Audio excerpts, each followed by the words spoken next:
Buenas tardes, acá licenciado Luis González.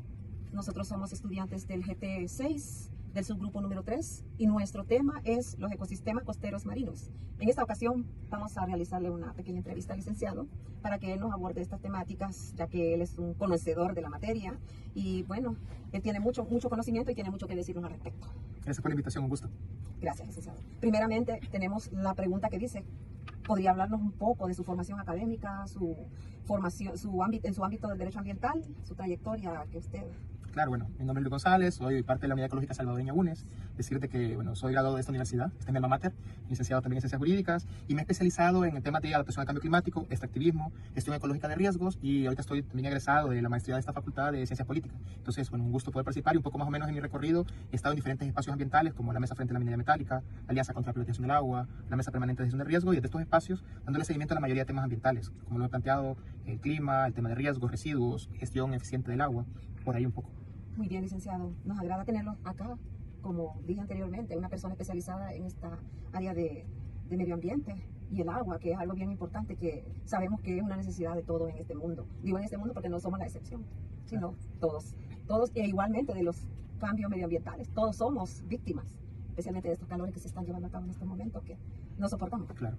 Bueno, licenciado, tengo otra pregunta. Desde su perspectiva, ¿cuáles considera que son los 3 desafíos legales más críticos que enfrenta actualmente la protección de los ecosistemas marinos en el país? Bueno, creo que hay que decir de que primero nos hace falta legislación, es decir, hace falta más normativa ambiental orientada a proteger los ecosistemas costeros marinos.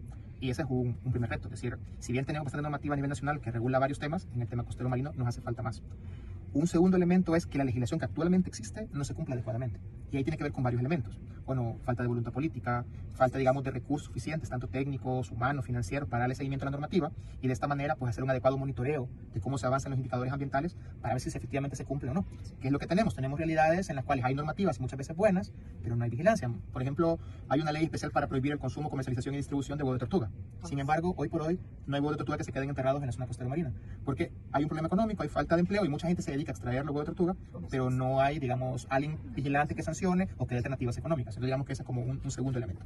Y un tercer reto, creo que es también fundamental, dándole seguimiento a las convenciones de Río, en el 92, en el principio 10, que plantea el tema de la participación ciudadana. Ahí se desarrollan 3 derechos de acceso: información, participación y justicia ambiental.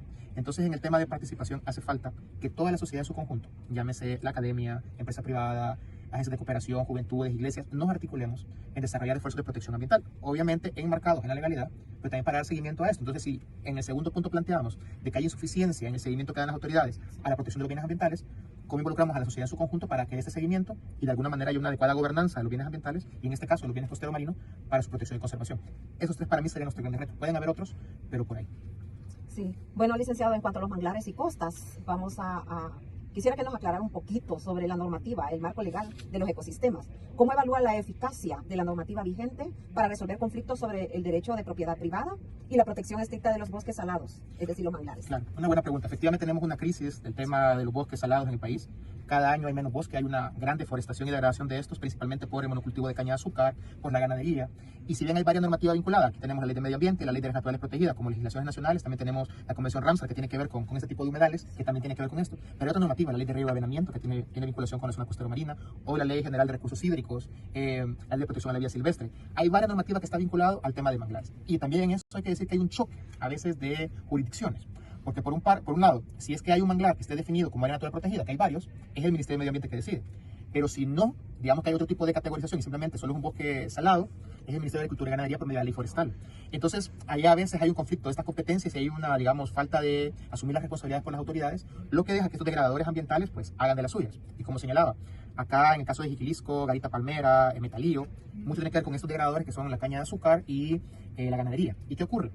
En el pasado, probablemente, cuando se titulaba algún terreno, cuando había una compra-venta, estaba escriturado que el límite del terreno era el manglar, asumiendo que nadie iba a tocar el manglar. Y que lo que ha ocurrido es de que los dueños de los terrenos talan manglar y van ampliando su terreno. Y se han hecho investigaciones de que algunos se han metido decenas de cientos de metros degradando el manglar y teniendo más área para su monocultivo o para la ganadería. Con el tema hídrico, ¿qué ocurre? ¿Y por qué es tan frágil el tema del manglar? O sea, ahí se ha metido un equilibrio entre agua dulce y salada. Entonces requiere un 60% de agua dulce y un 40% de agua salada. Esto ya se ha alterado, primero porque tenemos un cambio climático global que va aumentando el nivel del océano, lo que genera una infiltración de agua salada, y eso se conoce como contaminación, o intrusión salina en el acuífero de agua dulce, lo que puede afectar el manglar, y aumenta el pH, aumenta la salinidad, y a su vez, el agua dulce que tendría que venir del ecosistema va llegando menos porque hay menos árboles, hay más deforestación, y eso hace que el manglar se vaya secando, se esté afectando. Del manglar depende de muchas familias porque de ahí pescan, curilean, sacan conchas, cangrejos, sacan madera para... Entonces, es esa fragilidad.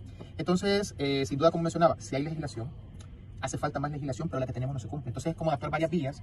Hay esfuerzos. Por ejemplo, en zonas que conozco bastante de manglar, como en Aguachapán Sur, hay comités Ramsar, liderados por el Ministerio de Medio Ambiente, con participación de organizaciones, de municipalidades, y hacen esfuerzos importantes. Se han hecho acciones de restauración, reforestando, desasolvando canales para que pueda entrar más el agua dulce, pero falta mucho por hacer. Y a veces se reforestan 16 manzanas en un lugar y tenemos que hay 30 cortadas o taladas en otro lado. Entonces, de nuevo, a lo que preguntaban anteriormente, hay necesidad de más participación ciudadana de todos los sectores para proteger este ecosistema tan fundamental que es la última barrera de protección frente a los eventos climáticos extremos. O sea, nos protege el manglar frente a huracanes, frente a tormentas tropicales, y por lo tanto tenemos que protegerlo.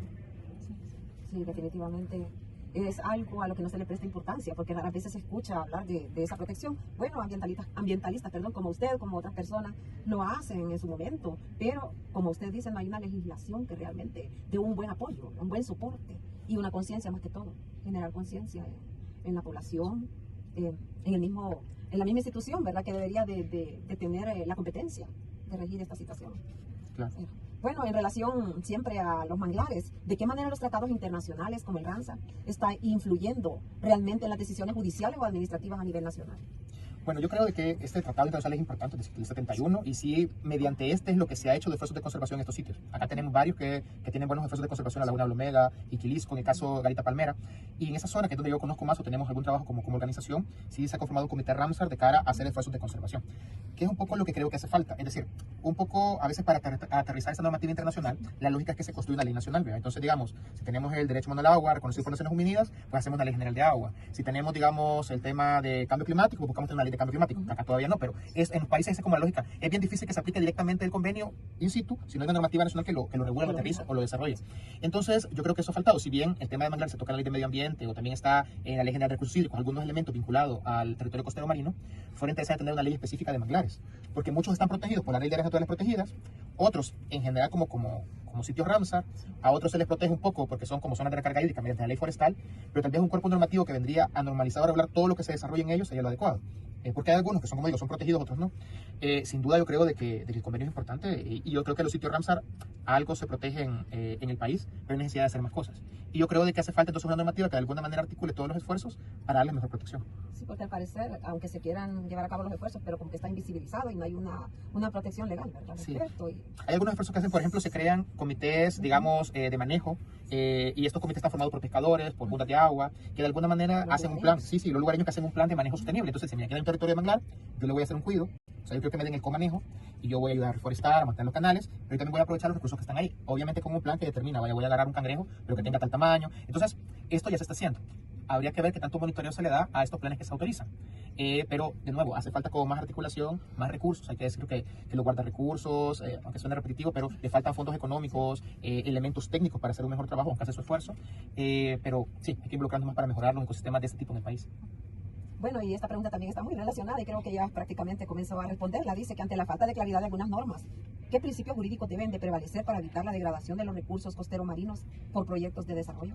Sí, yo creo que ahí la ley de medio ambiente es clara, o sea, el principio de precaución, es importante. Si no sabemos si algo va a causar daño, mejor no hacerlo. Entonces, para desarrollar una obra, proyecto, actividad, tenemos que tener la claridad de que se han hecho los estudios de impacto ambiental, los estudios de gestión de riesgo, los estudios hídricos necesarios para saber que no va a causar daño. Si no, en esta lógica precautoria, mejor no dar la autorización, no echarlos a andar. Claro, lo que ocurre un poco es al revés, ¿verdad? Se dan los permisos para ir a tener estos estudios. ¿Por qué ocurre a veces esto? Puede estar mismo como conflictos. A veces, para desarrollar una obra o proyecto se requiere más de un permiso. Si bien está el permiso de medio ambiente, previo a un estudio de impacto ambiental, pero también está el permiso municipal, permiso a veces si hay algún patrimonio cultural cerca el Ministerio de Cultura, en el caso de Salvador Lopams, pero hay otras oficinas de desarrollo territorial por departamentos. Entonces, como son varios, a veces empresas, industrias con un permiso comienzan a actuar, y generalmente el primer permiso que obtienen es el de la municipalidad, porque la municipalidad, por recibir impuestos o algún pago de tasas, da los permisos. Entonces yo creo que lo fundamental es de que no se comience ninguna obra hasta que tengan todos los permisos y se tenga claro de que no va a haber ningún tipo de daño al ambiente ni a las personas.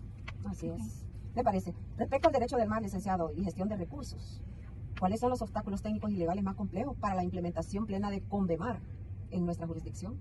la convención. ¿Verdad? Sí, yo creo que hay varios. Uno, hay que decir que efectivamente, aunque de un sector ambiental, los bienes ambientales se tienen que conservar, proteger, desde nuestra Constitución, en el artículo 117 se le da un enfoque de recursos, lo cual permite hacer cosas, es decir, porque pone como un derecho social su protección y conservación. Sin embargo, en esta lógica de recursos se plantea el tema de su explotación. Ahora, de cara a esta Convención del Mar y de su aplicación, de nuevo yo creo que es fundamental el tema de monitoreo y seguimiento. Por ejemplo, el tema de la zona de exclusión donde no puede haber pesca industrial. Entonces acá se habla de estas 3 millas marinas donde tiene que ser la pesca artesanal y después la pesca industrial. No siempre se respetan. Un poco de cada la pregunta, ¿cuáles son estas limitaciones técnicas? En algún momento se hablaba de que iban a poner los barcos GPS, no se ha hecho, un poco para determinar si efectivamente no se meten a la zona donde no tendrían que estar pescando. O cuando hay, por ejemplo, veda. Cuando hay veda de cierto tipo de especies marinas, ocurre de que a los pescadores artesanales sí se les obliga a respetar la veda, pero no tenemos esa certeza con los pescadores industriales. Esos son algunos ejemplos. O el tema de cada propio de los arrecifes, que acá en el caso de El Salvador, pues es Los Cóbanos, es el único arrecife y es también un área protegida, pues cómo efectivamente el tipo de actividades que se desarrollan cerca de los Cóbanos no impactan este ecosistema tan frágil y tan necesario. Entonces, también esto del tema de monitoreo.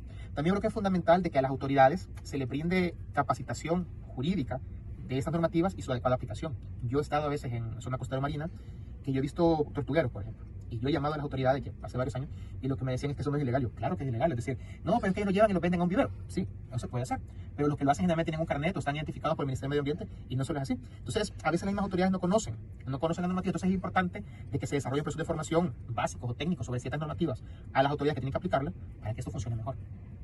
Licenciado, cambiando un poquito, nos pasamos un poco a la cuestión económica, ¿verdad? En cuanto a lo que se llaman zonas económicas exclusivas, la ZEE, ¿qué reformas legales son urgentes para garantizar una vigilancia efectiva contra la sobreexplotación de los recursos? Mira, decirte que acá en El Salvador, al menos legal, yo entiendo que las zonas económicas especiales todavía están en discusión, aunque puede ser de que hay lugares que se manejen como tal. Hay que decirte que eso es una privatización de un territorio. Es decir, un territorio que esté bajo esta legislación o esta normativa puede tener incluso sus propias leyes, su propia vigilancia, su propia forma de manejar los recursos o los bienes naturales, sin que la legislación del país venga a intervenir. Entonces, mucho se hablaba esto de las zonas económicas especiales, un poco con el tema esto de Ciudad Bitcoin. Se hablaba también en algún momento de que en la Unión, en algún puerto se quería hacer esto. Eso sí se ha desarrollado muy bien en Hong Kong, en China, aquí cerca en Próspera, en Honduras. Entonces, de entrada, si me preguntas, ¿se debería desarrollar una zona económica? Dijera que no, porque pierde el Estado la soberanía sobre ese territorio. Entonces, esto de venir a generar una ley que la regule bien, para mí sería como contradictorio, porque lo que busca el territorio no ser regulado por el Estado. Entonces, lo ideal sería no hacerlo. Ahora bien, si digamos igual se va a hacer y digamos que se va a generar normativa para generar estos espacios privatizados, pues lo que se debe analizar es qué tipo de amenaza podría causar, por ejemplo, si se va a desarrollar ahí minería metálica, si se va a desarrollar ahí algún tipo de proyecto costero marino, por poner un ejemplo concreto. China en algún momento estaba muy interesada en el tema de la zona costera marina por el tema de algas. Ellos querían hacer cultivos de algas porque han descubierto algunas algas que pueden procesarse y sacar sustitutos del azúcar. Entonces, acá mucha de la caña azúcar que se produce en El Salvador va para la China. Entonces, ocupan muchos estos productos para todos los alimentos que generan para exportación. Entonces, igual, ¿cómo se va a hacer los estudios de impacto ambiental? ¿Cómo se va a poner adecuadamente las cláusulas para el tiempo de duración? Porque, por ejemplo, en el caso de Próspera en Honduras, creo que son 50 años de concesión de toda esta isla para estos intereses privados.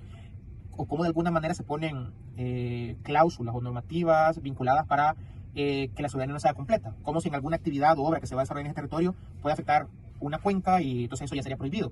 Entonces, creo que puede parecer muy subjetiva o muy abstracta la respuesta, pero partiendo del caso concreto se podría analizar y decir, no, miren, acá no se debería dar o se puede dar, pero solo con estos elementos. O si aquí me quieren poner, por ejemplo, quieren hacer una zona económica especial para poner una planta de energía nuclear, como se ha planteado acá en El Salvador a base del torio, que cuencas están cercanas, aunque la delimitación sea solo esto, pero si me puede afectar toda una cuenca por un derrame de torio radioactivo, entonces, ¿cómo poder tomar acciones frente a los que tomaron estas acciones en el territorio? Entonces, creo que debería garantizarse un proceso claro de información y participación en la ciudadanía que podría ser afectada y que deje claros los mecanismos de acceso a la justicia si hubiera algún tipo de percance.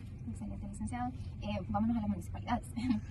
¿Cómo se delimitarían actualmente las competencias entre las municipalidades y el gobierno central en la vigilancia y sanción de delitos ambientales en la franja costera? Vaya, un poco les comentaba, en el caso de los delitos en la zona costera marina principalmente, no solo, pero es el tema de bosque. Entonces, en el caso del bosque de manglar, si hay una declaratoria de área natural protegida, como dice la ley de áreas naturales protegidas, que es lo hace la Asamblea Legislativa, le compete al Ministerio de Medio Ambiente. Y hoy por hoy, digamos que ahí hay guardar recursos, y si alguien llega a hacer algún tipo de cambio en cómo está el área protegido, lo que aplica es primeramente un proceso administrativo sancionatorio, que lo lleva el Ministerio de Medio Ambiente, pero se puede escalar a un tribunal ambiental por el tema de daños y perjuicios.